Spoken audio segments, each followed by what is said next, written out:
আমরা এখন আছি সিলেটের ফেঞ্চুগঞ্জ উপজেলার মাইজগাঁও ইউনিয়নে। এই যে আমরা হচ্ছে এই নদীটা এখন পার হচ্ছি। আর সব থেকে মজার বিষয় হচ্ছে ঢাকাতে কিন্তু এখনো পর্যন্ত ঠান্ডা পড়ে নাই, কিন্তু এই মাইজগাঁওতে ভালোই ঠান্ডা পড়তেছে। কুয়াশা দেখলে বুঝতে পারবেন, অনেক কুয়াশা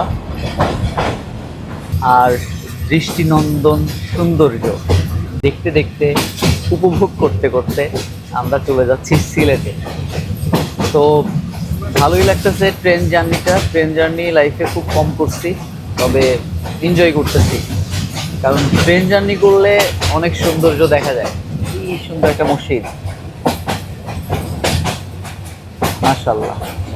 তো আশা করতেছি আমাদের এই জার্নিটা খুব ভালো হবে, আর আপনাদেরকে কিছু সৌন্দর্য, সিলেটের সৌন্দর্য দেখানোর চেষ্টা করব, ইনশাল্লাহ দেখাইতে পারবো।